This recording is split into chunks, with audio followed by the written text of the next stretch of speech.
IT job కోసం చూస్తున్నారా? ఐటీలో కెరియర్ బిల్డ్ చూసుకోవాలనుకుంటున్నారా? అయితే సమాధానం కోడింగ్ ట్యూటర్. యుక్రెయిన్ ఏమో మేము అందరి దగ్గర ఆయుధాలు తీసుకొని మిమ్మల్ని రష్యాని కొడతాం, మేము కూడా ఆపేస్తాం ఎక్కడని చెప్పట్లేదు. ఇక్కడ ఆల్మోస్ట్ 1,500,000 మంది చనిపోయారు సోల్జర్స్, అక్కడ కూడా 1,500,000 మంది చనిపోయారు. ఎంటైర్ జనరేషన్ పోయింది రష్యాలో కానీ యుక్రెయిన్లో కానీ. ఒక్కొక్క ఫ్యామిలీ నుంచి 2-3 యంగ్స్టర్స్ చనిపోయారు ఈ వార్లో సోల్జర్స్గా. మీరు ఒక ఎండ్లెస్ వార్ పెట్టుకుంటే ఇట్లనే నడుస్తుంది. మీరు ఈవెన్ వరల్డ్ వార్ చూడండి, దానికి ఒక ఎండింగ్ ఉండే. వరల్డ్ వార్ 1 కానీ వరల్డ్ వార్ 2 కానీ ఏ యుద్ధమైనా దానికి ఒక ఎండ్ పాయింట్ ఉంటుంది. ఫస్ట్ ఆఫ్ ఆల్ ఒక ఆబ్జెక్టివ్ ఉంటుంది, దేనికి యుద్ధానికి వెళ్తున్నాం. In this case it was not a war, it was a limited action. మనం ఏం చెప్పామంటే మా పెహల్గామ్లో చేసిన టెర్రరిస్ట్ అటాక్ చేసిన వాళ్ళ మీద మేము దాడి చేస్తాం. So it can be any camps in either POK or Pakistan. Limited objective ఉండే మన దగ్గర. సో మనం we attacked those camps, destroyed them totally. Pakistan ఏం చేయాలి అప్పుడు? మన దగ్గర ఉన్న టెర్రరిస్ట్ క్యాంప్ మీద అటాక్ చేయాలి. కానీ మన దగ్గర టెర్రరిస్ట్ క్యాంప్స్ లేవు కదా. సో వాళ్ళు ఏం చేశారు, మన మీద ఉన్న సివిలియన్ ఏరియాస్ కానివ్వండి, మిలిటరీ బేసెస్ మీద దాడి చేయడం మొదలుపెట్టారు. డ్రోన్లు వాడారు, మిసైల్ వాడారు, అన్నీ వాడారు. అండ్ అమేజింగ్లీ వెల్ మన డిఫెన్స్ మెకానిజం చాలా బాగా పనిచేసింది. మీరు చూసుంటారు, ఫస్ట్ టైం మనం బ్యాటిల్ టెస్ట్ చేసాం చాలా ప్రోడక్ట్స్ని. అది S-400 ఉండొచ్చు, ఆకాష్ తీర్ సిస్టమ్ ఉండొచ్చు, పినాకా ఉండొచ్చు, ఏదైనా చాలా సిస్టమ్స్ ఉన్నాయి. అది కూడా నావిక్ మన శాటిలైట్ బేస్ కంట్రోల్ చేసే సాఫ్ట్వేర్ కానివ్వండి, గ్లోబల్ పొజిషన్ సిస్టమ్ కానీ అన్నీ చాలా బాగా పనిచేసింది. దాని వెనుక మొత్తం బయటకు వచ్చి అందరు మాట్లాడారు, కానీ చాలామంది మాట్లాడుతున్నారు, ఎస్పెషల్లీ ప్రైవేట్ సెక్టర్ వాళ్ళు హెల్ప్ చేస్తున్నారు, మాట్లాడుతున్నారు. వాళ్ళ ప్రోడక్ట్స్ రేపు అమ్మాలి కదా వాళ్ళకు, దానికోసం. కానీ ఏం జరిగింది అప్పుడు? పాకిస్తాన్ వచ్చి మన మీద దాడి చేశారు. ఎక్కువ డ్యామేజ్ ఏం చేయలేదు. జమ్మూలో 2-3 ప్లేసెస్లో డ్యామేజ్ జరిగింది. సివిలియన్స్ చాలామంది చనిపోయారు along the international border and also the LOC. ఎందుకంటే అది రెగ్యులర్ అక్కడ నడుస్తూనే ఉంటుంది. సో వాళ్ళు ఫైరింగ్ చేస్తుంటారు బార్డర్ నుంచి, మనం కూడా ఫైరింగ్ చేస్తూనే ఉంటాం. అది ఇప్పుడు కాదు, ముందు కూడా నడుస్తుంది. కానీ మన దగ్గర మనకు వీ లాస్ట్ 5 సోల్జర్స్ టెక్నికలీ, అంటే BSF వాళ్ళు కానీ ఎయిర్ ఫోర్స్ నుంచి ఒక 5 మంది చనిపోయారు. ఆబ్జెక్టివ్ అచీవ్ అయిపోయిందా? కాదు. పాకిస్తాన్ మీద దాడి చేశారు కదా, మనం ఊరుకుంటే వాళ్ళేమనుకుంటారు మనం ఏం చేయట్లేదని చెప్పి. So what we did was our 8th రోజు morning, that is we attack the Pakistani bases. ఈసారి టెర్రరిస్ట్ క్యాంప్స్ కాదు, we hit the Pakistani air force bases స్ట్రాటజిక్గా.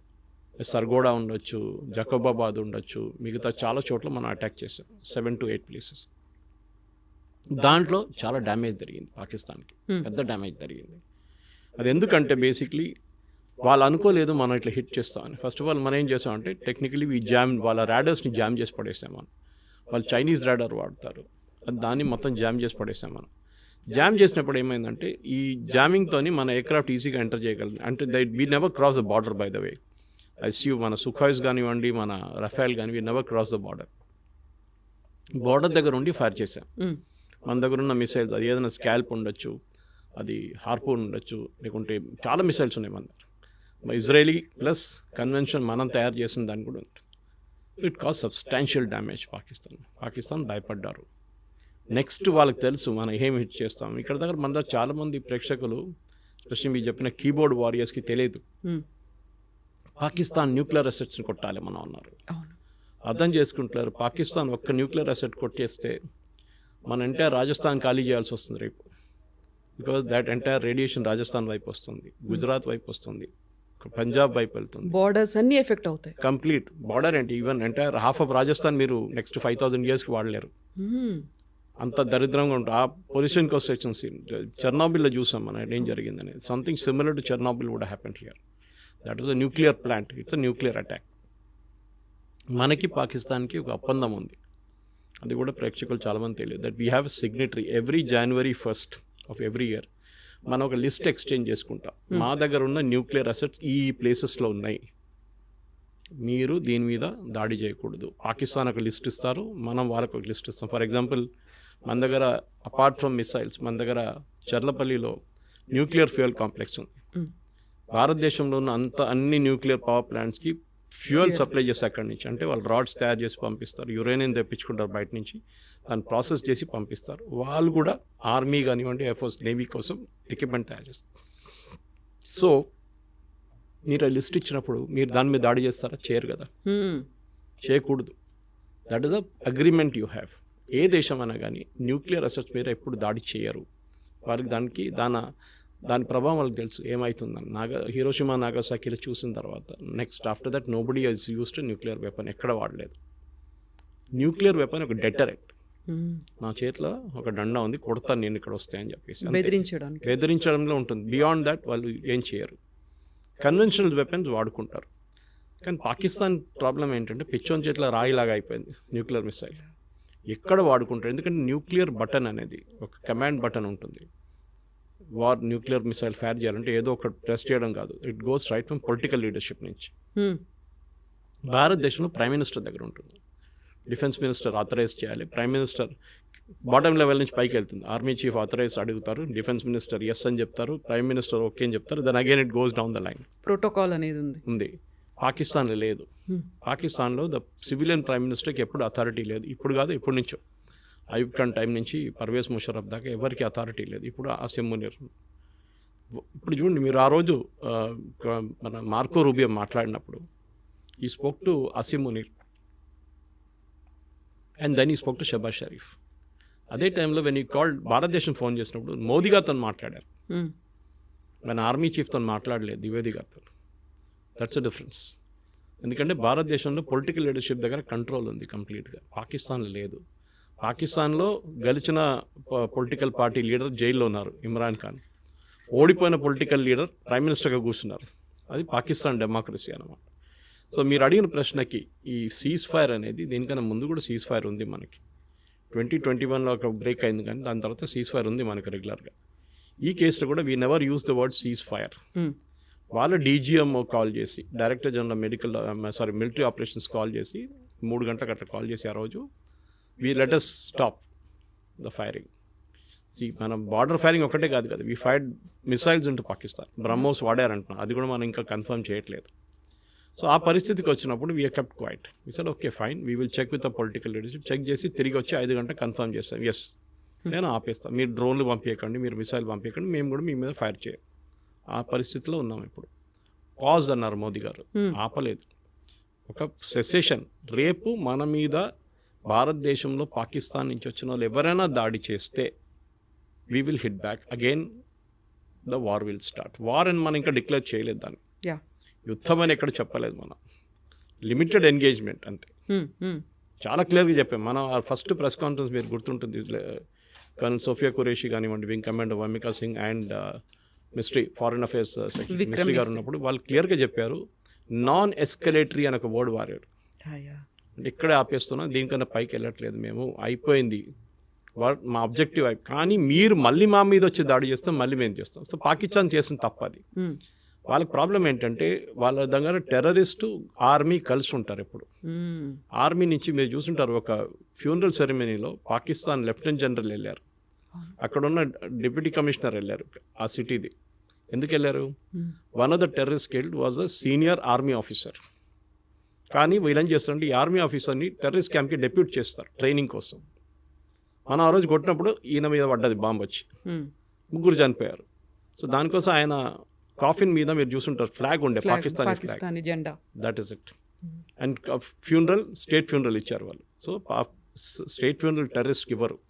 మన మీడియా కూడా తప్పు చేశారు దాంట్లో. స్టూడెంట్ టెర్రరిస్ట్కి ఫ్యూనరల్ ఇస్తుంది, టెర్రరిస్ట్ కాదు, they are Pakistani army officers. వాళ్ళు టెర్రరిస్ట్గా బిహేవ్ చేస్తున్నారు, టెర్రరిస్ట్ క్యాంప్లో ఉంటున్నారు, వాళ్ళకి ట్రైనింగ్ ఇస్తున్నారు, అన్నీ వాళ్ళు చేస్తున్నారు. కానీ ఆ రోజు వాళ్ళ బ్యాడ్ లక్ ఏంటంటే ఆ బాంబ్ వరకు వాళ్ళు అక్కడ ఉన్నారు ఆ టెర్రరిస్ట్ క్యాంప్లో.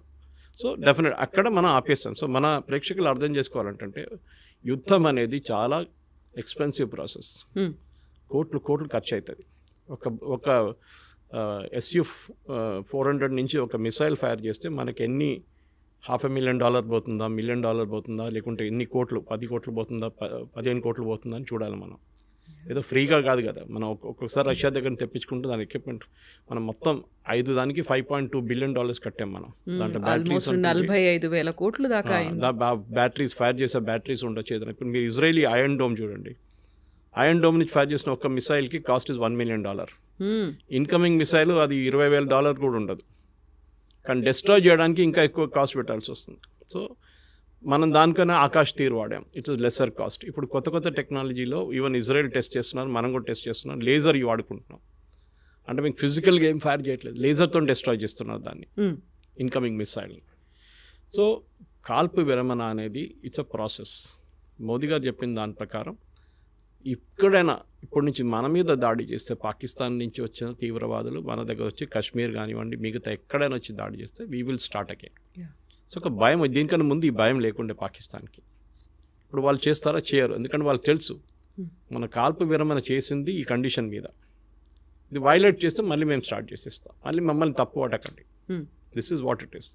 సో మెచ్యూర్గా ఎందుకంటే ఈ జనరేషన్ అసలు యుద్ధం అని చూడలేదు. 71లో ఐ వాజ్ ఇన్ స్కూల్, మనం కూడా చూడలేదు హైదరాబాద్లో యుద్ధం అనేది. జరిగింది బంగ్లాదేశ్లో, మళ్ళీ హర్యానా, పంజాబ్, రాజస్థాన్, గుజరాత్, కాశ్మీర్.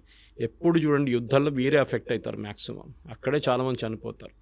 మన ఇక్కడ కూర్చొని లెక్చర్లు ఇస్తాము, కీబోర్డ్లో సోషల్ మీడియా పోస్ట్ చేస్తాము, మోదీ గారు కొట్టండి, బాంబు వేయండి అని. కానీ రేపు ఒక 200 మంది చనిపోయి మన సోల్జర్స్ వాళ్ళ బాడీ రిటర్న్ వచ్చినప్పుడు అప్పుడు మీ మూడు మారిపోతుంది. ఇప్పుడు 5 ఫ్యూనరల్ చూసే మనం చాలామంది అప్సెట్ అయిపోయారు. ఒక యుద్ధం అంటే 2 సైడ్లో ఉంటుంది, మహాభారతం చూసాం మనం, ఈ 2 వైపులో చనిపోతారు మనుషులు. సో ఒక మెచ్యూర్ పొలిటికల్ లీడర్షిప్ ఎప్పుడు ఆపాలే వారిని కూడా తెలుసుకోవాలి. And Russia Ukraine war is a classic example. మళ్ళీ చెప్తాను, ఇంకా ఇజ్రాయెల్ గాజా అది యుద్ధం అని చెప్పలేము, దట్ ఇస్ అగైన్ మనం యాక్ట్ చేస్తున్నట్టు. ఒక టెర్రరిస్ట్ గ్రూప్ మీద వాళ్ళు కొడుతున్నారు. రష్యా యుక్రెయిన్ వార్లో 2 సైన్యాలు కొట్టుకుంటుంది. ట్రూ. మనది సెకండ్ స్టేజ్లో పాకిస్తాన్ ఆర్మీ వచ్చారు, ఫస్ట్ స్టేజ్లో పాకిస్తాన్ ఆర్మీ లేకుండే, మనం డైరెక్ట్ టెర్రరిస్ట్ క్యాంప్ని కొట్టాం. సో పొలిటికల్ మెచ్యూర్ లీడర్షిప్లో చాలా బాగా చేశారు మోదీ గారు, ఎక్కడ ఆపాలని ఆయనకు తెలుసు. సో ఇప్పుడు పాజ్ బటన్ ప్రెస్ చేశారు. కానీ మీకు గుర్తుంటుంది, దీనికన్నా ముందు మన ఫస్ట్ వార్ ఈ టెన్షన్ స్టార్ట్ అయినప్పుడు పెహల్గామ్లో మన ఇండస్ వాటర్ ట్రీటీ ఆపేశాం, దానికి కూడా ఒక పాజ్ బటన్ ప్రెస్ చేశాం. నేను చెప్పేది ఈ ఆర్మీ యాక్షన్ దీనికి అన్నికంటే బ్రిలియంట్ మూవ్ వాస్ దట్ అది. ఎందుకంటే దాంతో పాకిస్తాన్ మొత్తం సత్యనాశ అయిపోతుంది, కంప్లీట్గా ఫినిష్ అయిపోతుంది. వాళ్ళకు ఒక పంట ఆల్రెడీ పోయింది, ఇంకో పంట ఎప్పుడు పోతుందో తెలియదు. ఎందుకంటే పాకిస్తాన్లో అన్నిటికంటే ఫర్టైల్గా ఏరియా పంజాబ్, పాకిస్తాన్ పంజాబ్. మీకు సింధ్లో కొంచెం ఉంది, కానీ బలూచిస్తాన్ వైపు అసలు మొత్తం డెజర్ట్ లాగా ఉంటుంది. ఇటువైపు ఖైబర్ పఖ్తూన్ఖ్వా అక్కడ కూడా ఎక్కువ ఏం లేదు. సో ఉన్నదంతా ఇక్కడే పంజాబ్లో. పాకిస్తానీ పంజాబ్ చాలా ఫర్టైల్, మన దగ్గర లాగానే, మన పంజాబ్ లాగా. అక్కడ వాళ్ళకి నీళ్ళు రాకపోతే వాళ్ళు కంప్లీట్, వాళ్ళు అసలు ఇప్పుడే ఏం లేదు తినడానికి, ఆట లేదు, ఏం లేదు, వాళ్ళు కొట్టుకుంటున్నారు అక్కడ. అసలు వాళ్ళు కంప్లీట్గా డిస్ట్రాయ్ అయిపోతారు. దానికోసం మీకు గుర్తుంటుంది, గుర్తు చేయండి, ఈ స్టార్ట్ చేసినప్పుడు ఏమన్నారు, నీళ్ళు ఆపేస్తే అది యుద్ధం అన్నారు. అక్కడ అంతా వాళ్ళకి తెలుసు అది ఇంపాక్ట్ అంటే. ఇప్పుడు అడుగుతున్నారు, రిక్వెస్ట్ చేస్తున్నారు ఇండియన్ గవర్నమెంట్, మనం నెగోషియేట్ చేద్దాం. ఎందుకంటే 1960లో సైన్ చేసిన అగ్రిమెంట్ ఇది. అప్పుడు మనం 80% నీళ్ళు వాళ్ళకి ఇస్తున్నాం అని చెప్పి అగ్రిమెంట్ సైన్ చేసుకుని చాలా పెద్ద తప్పు అది. Now that mistake has been corrected. మన పాపులేషన్ మారిపోయింది, మాకు కూడా దానికి రైట్స్ ఉన్నాయి. ఎందుకు లేదు? నేను if you see the river, నేను లే లదాఖ్ వెళ్ళినప్పుడు చూసాను, చాలా బాగుంటుంది, బ్యూటిఫుల్ ఉంటుంది, డెసలేట్. అక్కడ టిబెట్ నుంచి వస్తుంది అది వచ్చి ఇండస్ రివర్ మెయిన్ సిస్టమ్ అక్కడ. అది కాకుండా మనకు 3 వెస్టర్న్ ఫ్లోయింగ్ రివర్స్ ఉంది including Indus, 3 eastern flowing rivers ఉంది త్రూ పంజాబ్. సో ఇండస్, బియస్, సట్లజ్, యమున అన్నీ, that is the continuous link అన్నమాట. మనం నీళ్ళు ఇప్పుడు ట్యాప్ లాగా ఆఫ్ చేయలేము దాన్ని, ఇండస్ని. It's a big system. కానీ ఈ యుద్ధంలో ఐ థింక్ లిమిటెడ్ ఆబ్జెక్టివ్స్ ఏమేమి ఉన్నా మన అన్ని సెకండ్ మనం వ్యాలిడేట్ చేసుకున్నాం మన ఎక్విప్మెంట్ ఎట్లా పనిచేస్తుంది అని. ఈ యుద్ధంలో మీరు ఎక్కడైనా సోల్జర్స్ తుపాకీలు తీసుకొని అక్కడ పరిగెత్తడం చూసారా అటువైపు, లేకుంటే ట్యాంకులు వెళ్తాం చూసారా? టిపికల్ వార్ లేదన్నీ చూస్తాం మనం, కానీ యుద్ధం మారిపోయింది, స్ట్రాటజీస్ మారాయి, స్ట్రాటజీస్ మారింది. And more equipment. ఈ యుద్ధం ఎట్లా నడుస్తుంది అనేది కాన్సెప్ట్ మారిపోయింది. అది యుక్రెయిన్ రష్యా వార్లో తెలుసిపోయింది. ఈవెన్ ఇజ్రాయలీ గాజాలో కూడా హూతీస్ మిసైల్ ఫైర్ చేస్తున్నారు, ఇరాన్ మిసైల్స్ ఫైర్ చేస్తున్నారు, లెబనన్ వాళ్ళు ఫైర్ చేస్తున్నారు, ఇక్కడ హమాస్ వాళ్ళు ఫైర్ చేస్తున్నారు మిసైల్స్. ఇజ్రాయెల్ ఏమో దాన్ని ఆడుకుంటుంది. వాళ్ళు ఐరన్ డోమ్ కానివ్వండి, డేవిడ్ స్లింగ్ అండ్ పేట్రియట్, వాళ్ళ దగ్గర 3 డిఫెన్స్ సిస్టమ్స్ ఉన్నాయి, ఎయిర్ సిస్టమ్స్. ఒకటి 60 కిలోమీటర్ దాకా, ఒకటి 200 కిలోమీటర్ల దాకా, ఇంకోటి ఇంటర్కాంటినెంటల్ బ్యాలిస్టిక్ మిసైల్ డీల్ చేయడానికి పేట్రియట్. మన దగ్గర కూడా అదే, మన దగ్గర కూడా 3 డిఫరెంట్ టైప్స్ ఆఫ్ 4 ఉన్నాయి మన దగ్గర. ఆకాష్ నుంచి మన నార్మల్ యాంటీ ఎయిర్క్రాఫ్ట్ గన్ నుంచి అక్కడి నుంచి మొదలవుతుంది అనమాట. Last one is SU-400. So మన దగ్గర అన్ని ఎక్విప్మెంట్ వ్యాలిడేట్ అయిపోయింది. బ్యాటిల్ ఫీల్డ్ కండిషన్లో ఎట్లా పనిచేస్తుంది, మీరు ల్యాబ్లో తయారు చేసుకున్న బాగానే ఉంది, ఫీల్డ్ ట్రయల్ చేస్తుంది బాగానే ఉంది, కానీ బ్యాటిల్ కండిషన్లో పనిచేస్తుందా లేదో చెప్పలేము. పాకిస్తాన్ ఆ రోజు మీకు గుర్తుంటుంది, ఒకటేసారి వాళ్ళు మన మీద 15 మిసైల్స్ ఫైర్ చేశారు. SU-400 S-400 చెప్పచ్చు. Yeah, S-400కి ఒకటేసారి they can up to 300 missiles tackle చేయొచ్చు. Yeah. ఏ సోర్స్ నుంచి ఎక్కడి నుంచి వస్తాయి కూడా. సో ఇది పెద్ద సబ్జెక్ట్ యాక్చువల్లీ. కానీ దీన్ని మనం రష్యా దగ్గర తీసుకున్నప్పుడు మనకు కూడా డౌట్ ఉంది. మీకు గుర్తుంటుంది, అప్పుడు యుఎస్ మన మీద శాంక్షన్స్ థ్రెటన్ చేశారు. Yeah. మీరు ఇది కొంటే అంతే సంగతి, మిమ్మల్ని మీద శాంక్షన్ అయ్యారు. మోదీ గవర్నమెంట్ చెప్పారు ఓకే. అది ఐ థింక్ గోవా కాన్ఫరెన్స్లో, గోవాలో మన బ్రిక్స్ సమ్మిట్ జరిగినప్పుడు అగ్రిమెంట్ సైన్ చేశారు రష్యాతో. ఇప్పుడు యుఎస్ అన్నారు మీరు తీసుకుంటే రష్యా శాంక్షన్, కానీ మనం we went head political leadership, Modi గారి లీడర్షిప్ ఒక డిసిషన్ తీసుకున్నారు. సరే శాంక్షన్ చూసుకుందామని. కానీ వాళ్ళు ఏం చేయలేదు. ఎందుకంటే వాళ్ళ ఎక్విప్మెంట్ అమ్మాలని చూసారు మన దగ్గర, మనం తీసుకోలేదు. అది ఇది తీసుకోకపోతే అది తీసుకుంటాము అని. ఎందుకంటే యూఎస్ దగ్గర తీసుకున్న ప్రాబ్లం ఏమవుతుందంటే, రేపు మన దగ్గర ఏదైనా గొడవ అయితే, రేపు మనం పాకిస్తాన్ మీద దాడి చేసినా కానీ చైనాతోనే గొడవ పెట్టుకుంటే యూఎస్ చేస్తారు, వీళ్ళు దాని స్పేర్ పార్ట్ ఆపేస్తారు. మన పోఖ్రాన్లో చూసాం మన అప్పుడు యూఎస్ దగ్గర నుంచి చాలా లిమిటెడ్ ఎక్విప్మెంట్ తీసుకున్నాం, కానీ మొత్తం అన్నీ ఆపేశారు వాళ్ళు. So we should be careful. యుద్ధం అనేది ఏదో వచ్చి కొట్టుకుందాం, ఇటు బాంబులు వేద్దాం, మోదీ గారు పాకిస్తాన్ని మొత్తం ధ్వంసం చేసేయండి, అది నడవదు.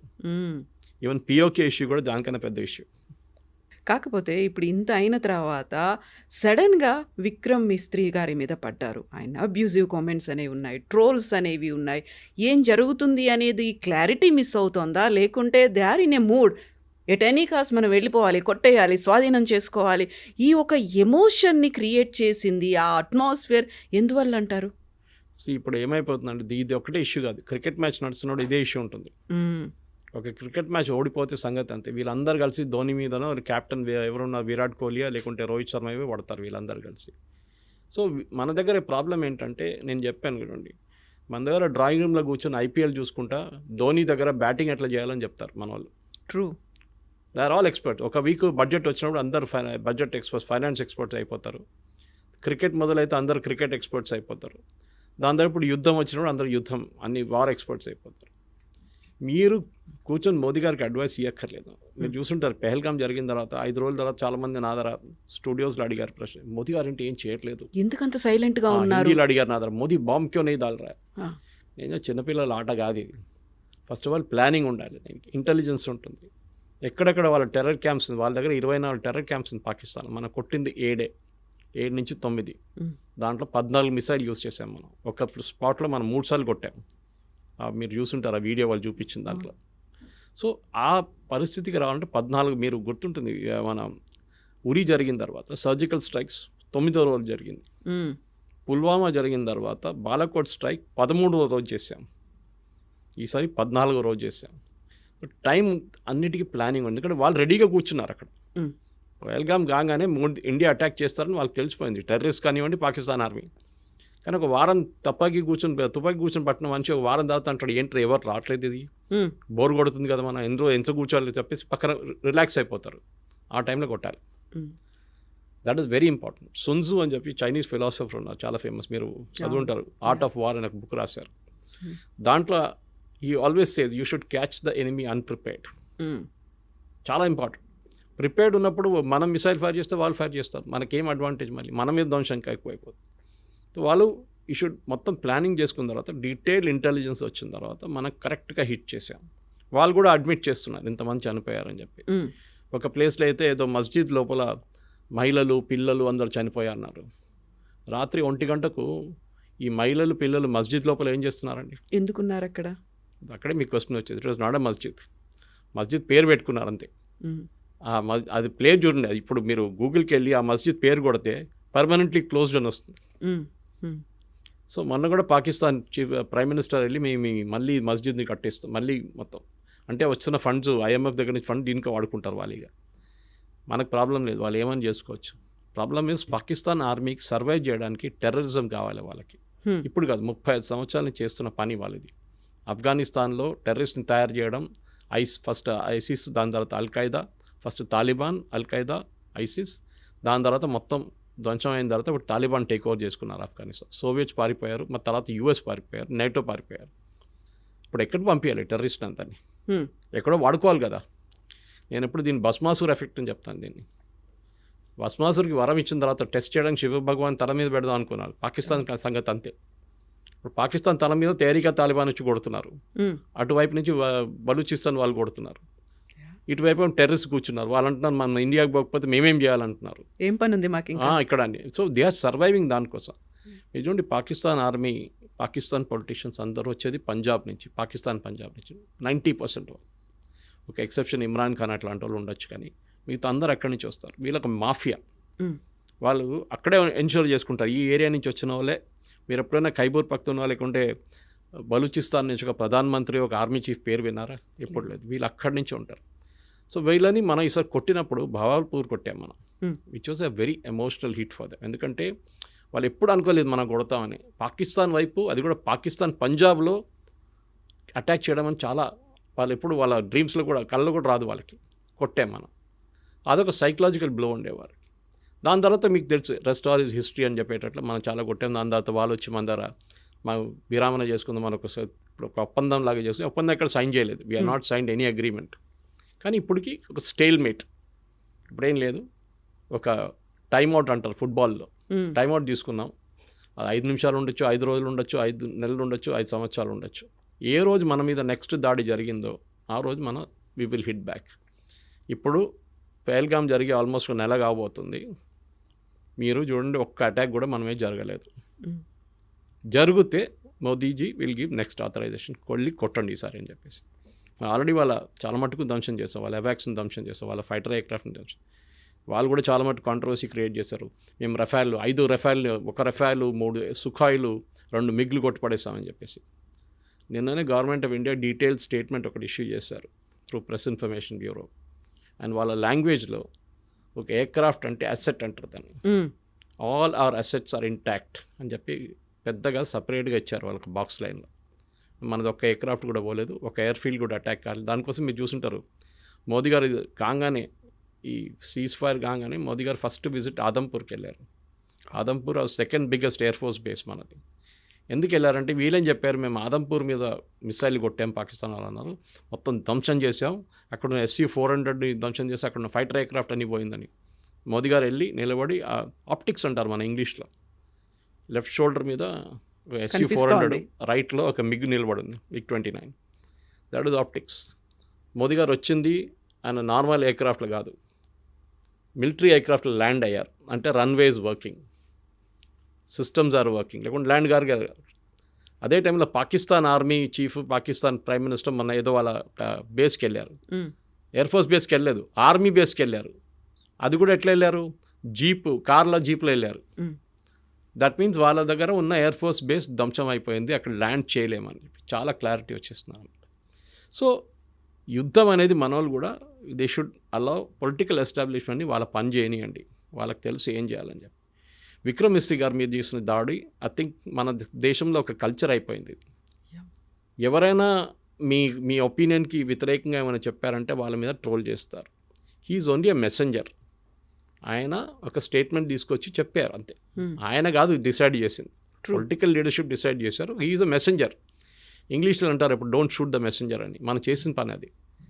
మనకు తెలియదు. Of course his daughter used to represent రోహింగ్యాని రిప్రజెంట్ చేస్తుందంటే అది ఇంకో పొలిటికల్ కేసు, అది సపరేట్. చాలామంది పిల్లలు ఇప్పుడు మన కూతురు కానీ కొడుకులు కానీ వాళ్ళ ఫిలాసఫీ ఉంటుంది వాళ్ళకి, మనం ఆపలేం వాళ్ళని. దాన్ని బట్టి మన పేరెంట్స్ మీద ఎందుకు పడ్డాలి అది. అఫ్కోర్స్ అమ్మాయి మీద దాడి చేస్తారు, చాలా ట్రోల్ చేశారు, ఆమెని మళ్ళీ ఆమె అకౌంట్ ప్రైవేట్ చేసేసింది. కానీ ఇది మెచ్యూరిటీ లేదు. ఇక్కడ కూడా చూపి ఈ సోషల్ మీడియా ప్రాబ్లం ఏంటి, నేను ఎప్పుడు చెప్తుంటాను, మీరు వాట్సాప్లో ఒక మెసేజ్కి 10 రూపాయలు అనే కండిషన్ పెట్టండి, రేపటి నుంచి మొత్తం వాట్సాప్ మెసేజ్లు బంద్ అయిపోతాయి అన్నీ. అందరూ ఇప్పుడు ఫ్రీ ఉందని చెప్పి జియో వచ్చి ఇంత ఫ్రీ డేటా ఇచ్చిన తర్వాత ఏం చేయాలని తెలియదు. 5 నిమిషాలు దొరికితే ఏదో వీడియో చూస్తుంటారు మన వాళ్ళు. మీరు ఎక్కడికైనా వెళ్ళండి, మెట్రో చూడండి, వర్క్ సైట్కి వెళ్ళండి, ఇది ప్రాబ్లం అన్నమాట. ఏదో వీడియోలు పొద్దున్న సాయంత్రం దాకా ఫార్వర్డ్ చేస్తూనే ఉంటారు. ఒక్కటే వీడియో మీ 100 చోట్ల నుంచి వస్తుంది మీకు. ఎందుకంటే ఆ వాడడానికి మీకు తెలియట్లేదు, మెచ్యూరిటీ లేదు దాంట్లో. ఇప్పుడు నాకు కూడా వస్తుందండి, మీకు చెప్పినట్టు పొద్దున్న నుంచి సాయంత్రం దాకా ఒక 20 మీడియా గ్రూప్స్ ఉంది, దాన్ని అందరూ వీడియోలు పడేస్తున్నట్టు పొద్దున్న నుంచి. వస్తే డిలీట్ చేసుకుంటూ వెళ్ళిపోతాను నేను. కానీ కొన్ని సైట్స్, కొన్ని గ్రూప్స్ ఉన్నాయి వేరే నో సీరియస్ డిస్కషన్ నడుస్తుందని, అది నేను రిటైన్ చేసుకుంటా, టైం దొరికినప్పుడు చూసుకుంటాను అది అన్నమాట. ఇది మనం మెచ్యూరిటీ ఉన్నప్పుడు చేయాల్సింది. ఏదో వీడియో వచ్చిందని చెప్పి ఫార్వర్డ్ చేయడం కాదు, ఏదో వీడియో వచ్చిందని చెప్పి రియాక్ట్ చేయడం కాదు, మిస్రీ గారు వచ్చి ఒక స్టేట్మెంట్ ఇచ్చినప్పుడు ఆయన మీద దాడి చేయడం కాదు. ఈ సేమ్ విత్ మోదీజీ గారు. ఎందుకు సీజ్ ఫైర్, మీకు ఏం తెలుసు యుద్ధం గురించి? బంగ్లాదేశ్ యుద్ధం గురించి తర్వాత మనం బ్యాంక్రప్ట్ అయిపోయాం యాజ్ అ నేషన్.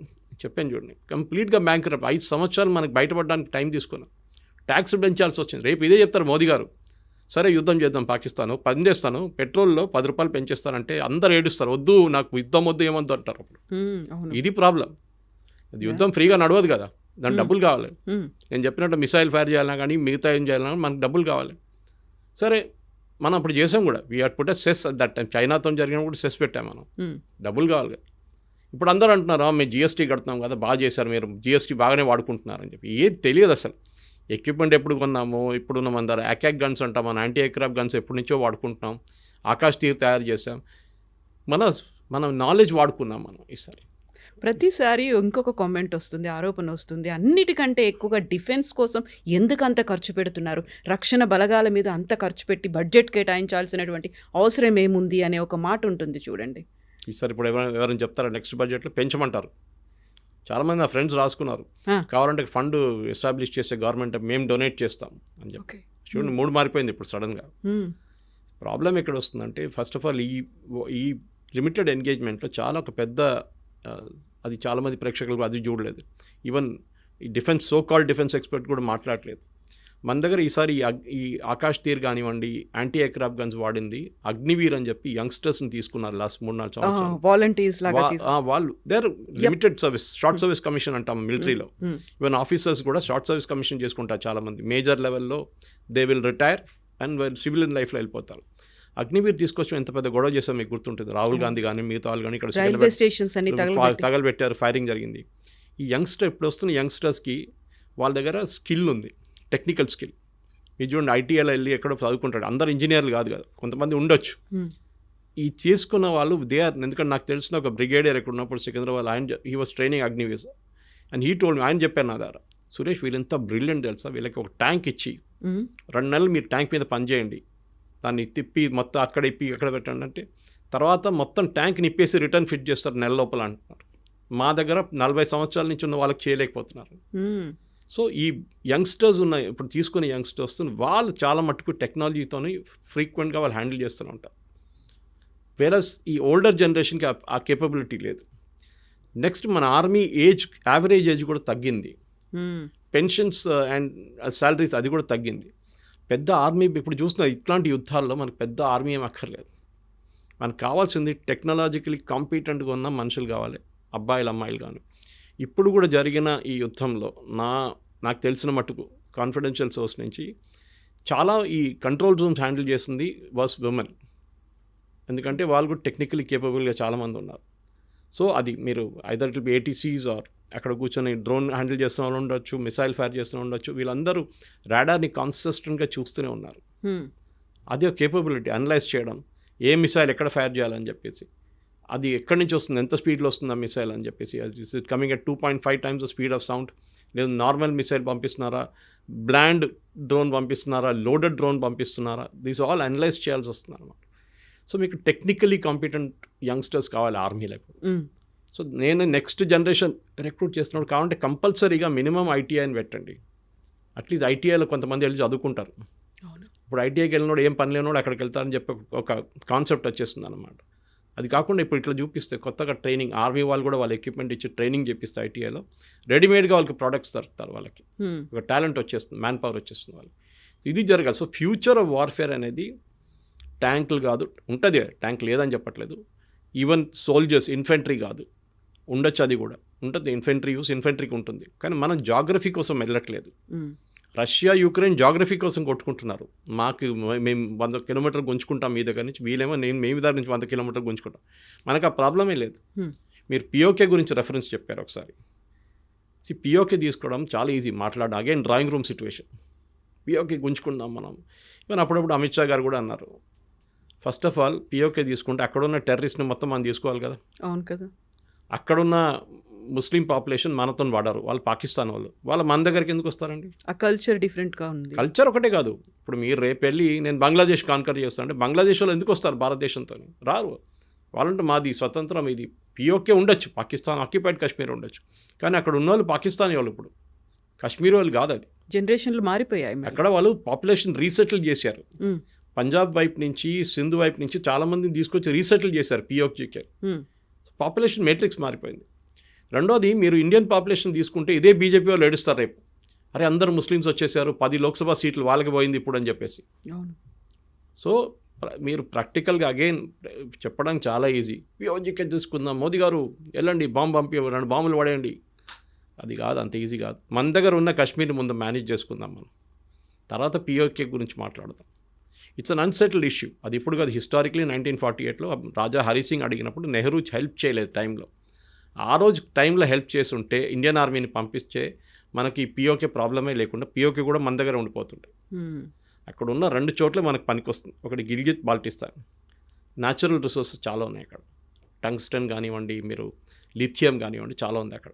అది చైనాకి అమ్ముకున్నారు వీళ్ళు, పాకిస్తాన్. ఇప్పుడు చైనీస్ కంపెనీలు పనిచేస్తున్నాయి అక్కడ, దానికి ఒక్కటే ఇంట్రెస్ట్ ఉంది మనకి, అది వచ్చేస్తే మనం తీసుకుంటాం కావాలంటే. కానీ అంత ఈజీ కాదు, అక్కడ కూడా పొలిటికల్ మెచ్యూరిటీ ఉండాలి. సరే, ఒక ప్రాబ్లం ఉంది, పిఓజేకే మన దగ్గర లేదు. ఒఫీషియల్లీ మనం ఒక 22 సీట్లు కూడా ఇచ్చేసాం జమ్మూ కాశ్మీర్ అసెంబ్లీలో. ఎవరు లేరు క్యాండిడేట్, కానీ 23 సీట్లు 22 సీట్లు ఇచ్చేసాం వాళ్ళు. Let us wait. ఏదో ఒక రోజు అక్కడున్న ప్రజలు ఇప్పుడు బలూచిస్తాన్లో చేసినట్లు గొడవ చేసి వచ్చి మాకు భారతదేశంలో విలీనం అయిపోతాం, అటువైపు బారాముల్లా దాకా మీరు ట్రైన్ తీసుకొచ్చారు, వందే భారత్ తీసుకొచ్చారు, చెనాబ్ బ్రిడ్జ్ కట్టారు, ఇంత బాగుంది అక్కడ అన్ని డెవలప్మెంట్, మా దగ్గర ఇక్కడ ఏం లేవు, మేము మీ దగ్గరకు వచ్చేస్తాం అంటే అది డిఫరెంట్ మ్యాటర్. దెన్ అక్కడ ఉన్న సిటిజన్స్ రెబెల్ చేస్తారు. అప్పుడు ఏం చేస్తారు, ఆర్మీ వాళ్ళు ఫైర్ చేస్తారు, చాలామంది చనిపోతారు, మళ్ళీ అక్కడ గొడవ ఉంటుంది. అది మళ్ళీ వీరు యూఎన్కి వెళ్ళి చెప్తారు, భారతదేశం మమ్మల్ని వచ్చి కాన్కర్ చేసుకుంది, మేము మీ పంజాబ్ పట్టుకుంటాం రేపు అని చెప్తారు.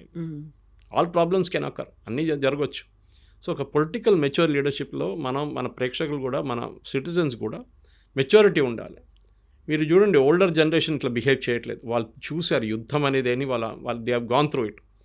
నిన్ననే ఒక ట్వీట్ చూశాను, ఆ ఫ్రెండ్ ఎవరో పంపించారు. అది వాళ్ళ గ్రాండ్ మదర్కి ఫోన్ చేసి, గ్రాండ్ అమ్మ నానమ్మ చూసుకో, ఇది సైరన్స్ వస్తుంది, సైరన్స్ వస్తే భయపడకు, ఏం చేయాలో డ్రిల్ వాళ్ళు చెప్పిస్తారంటే, నువ్వేమి యుద్ధం చూసారా, నేను 3 యుద్ధాలు చూశాను, నీ కొత్తగా ఉండొచ్చు నాకు కాదని.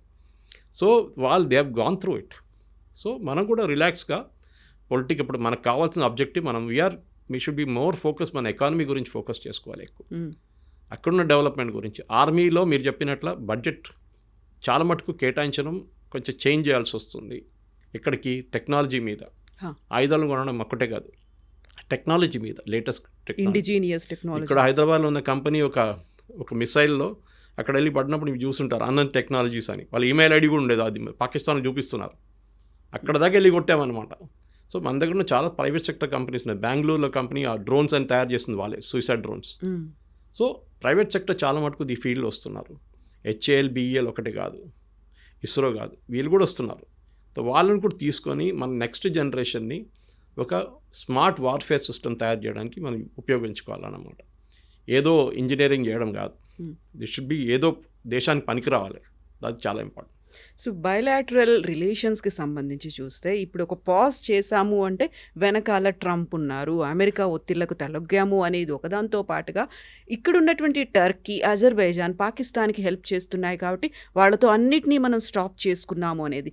బయలాటరల్ రిలేషన్స్ని ఎలా మెయింటైన్ చేస్తున్నాం మనం ఫర్దర్గా? మనకి ఇదే కాదు, భవిష్యత్తులో కూడా ఈ దేశాల అవసరం ఎప్పుడో ఒకసారి పడుతూ ఉంటుంది కదా. వాడితో విన్ విన్ సిచ్యువేషన్ అంటే ఎలా ఉండాలంటారు? టర్కీ ప్రాబ్లం ఇప్పుడు కాదు, చాలా పాత ప్రాబ్లం. టర్కీ వాళ్ళది ఒక కాన్సెప్ట్ ఏంటంటే, వాళ్ళు క్యాలిఫేట్ వాళ్ళే అంటున్నారు. అంటే ముస్లిం వరల్డ్ లీడర్షిప్ వాళ్ళు సౌదీ అరేబియా కాదని చెప్పి, ఇప్పుడు కాదు, అది ఒటమన్ ఎంపైర్ పడ్డప్పటి నుంచి ఉన్నది. ఒటమన్ ఎంపైర్ పడడానికి, హైఫా కాంకరింగ్కి భారతదేశానికి ఒక కనెక్షన్ ఉంది. Indian army soldiers, British Indian army సోల్జర్సే చేశారనమాట అప్పుడు వెళ్ళి అక్కడ. సో ఇప్పుడున్న ఎర్దోగాన్ కాన్సెప్ట్ ఏంటంటే, మేము లీడర్షిప్ అజ్యూమ్ చేసుకోవాలి, ఇస్లామిక్ వరల్డ్ మా చేతిలో ఉండాలి. సౌదీ అరేబియా ఇప్పుడు యూఎస్తో మాట్లాడుకుని చూడండి, వాళ్ళు అక్కడ డీల్ చేసుకుంటున్నారు వాళ్ళు. సో వీళ్ళు మెయిన్ థింగ్ వాళ్ళు ఏంటంటే, ఇప్పుడు మనం టర్కీకి పొలిటికల్ ప్రాబ్లం, వాళ్ళకి ఇస్లామిక్ వరల్డ్ లీడర్షిప్ కావాలన్నమాట. మీరు మాట్లాడే అజర్బైజాన్, అది ఇంకో ప్రాబ్లం. వాళ్ళు ముస్లామిక్ కంట్రీ, అటువైపు అర్మీనియా ఉంది, క్రిస్టియన్ కంట్రీ టెక్నికలీ. మనం వాళ్ళని హెల్ప్ చేస్తున్నాం, మనం వాళ్ళకి డిఫెన్స్ ఎక్విప్మెంట్ పంపిస్తున్నాం, మనం వాళ్ళకి ట్రైనింగ్ ఇస్తున్నాం. సో అజర్బైజాన్కి పడట్లేదు. సో న్యాచురల్లీ వాళ్ళు పాకిస్తాన్ వైపు వెళ్ళిపోతున్నారు. వాళ్ళు పెద్ద గొడవ ఏం చేయలేరు, వాళ్ళ దగ్గర ఎక్కువ డిఫెన్స్ ఏం లేదు వాళ్ళ దగ్గర. వాళ్ళు పాత Soviet union, part of Soviet union breakup అయినప్పుడు వాళ్ళు సపరేట్గా వెళ్ళిపోయారు. కజాకిస్తాన్ కానివ్వండి, అర్మీనియా కానివ్వండి, యుక్రెయిన్ కానీ, వీళ్ళందరూ. సో మనకి మెయిన్ వరీ టర్కీ ఉండాలి, కానీ టర్కీకి పొలిటికల్ లీడర్షిప్ మీద కొట్టుకుంటున్నారు. బట్ వాళ్ళ మ్యానుఫ్యాక్చరింగ్ బేస్ చాలా స్ట్రాంగ్. వాళ్ళు డ్రోన్ తయారు చేస్తారు, హమాస్ వాళ్ళకి సప్లై చేస్తారు, యూక్రెయిన్కి సప్లై చేస్తారు చాలా మటుకు. సో మనకి పాకిస్తాన్కి ఇచ్చినప్పుడు కూడా మనం చూసే ఈసారి పనికిరాలేదు, వాళ్ళ డ్రోన్లు ఏం పనికిరాలేదు, మనం కొట్టిపడేసాం మొత్తం అన్ని.